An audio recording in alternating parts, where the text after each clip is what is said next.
Ang rape o panggagahasa ay isa pinag-uusapan at pinakamalaking kaso na kinakaharap ng ating bansa. Hanggang ngayon, ito'y hindi pa rin masugpo at hindi pa rin mabigyan ng tamang solusyon.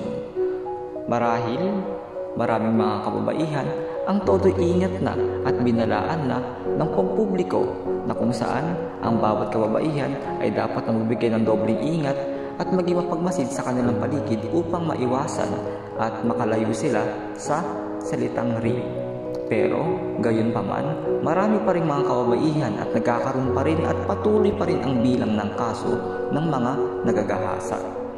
Kaya naman, ang pamahalaan ay bumuo ng isang batas na tinatawag na Anti-Rape Law na kung saan tinatawag ito sa Republic Act number 8353 na kilala bilang the Anti-Rape Law of 1997. Ito nga ay isang mahalagang batas na naglalayong protektahan ang mga individual laban sa karahasan at pang-aabuso sa anyo ng panggagahasa. Kaya naman, may uugnay natin sa pamamagitan ng structural approach.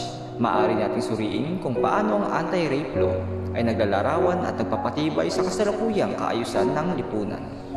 Ang batas na ito ay maaaring ituring na isang institusyon na naglalayong mapanatili ang kaayusan at protektahan ang karapatan ng mga biktima ng pang-aabuso. Sa pamamagitan ng paggamit ng pananaw na ito, maaari nating unawain kung paano ang Anti-Rape Law ay naglalarawan sa sistema ng lipunan at kung paano ito nakakatulong sa pagpapanatili ng balanse at kaayusan. Sa kabilang dako, ay maaari rin nating gamitin ito upang suriin kung paano ang Anti-Rape Law ay nagbibigay kahulugan sa lipunan lalo na sa konteksto ng gender issues at pang-aabuso. Ang batas na ito ay maaaring magbago sa mga kahulugan at pananaw ng mga tao sa lipunan hinggil sa gender roles, sexual consent at pang-aabuso.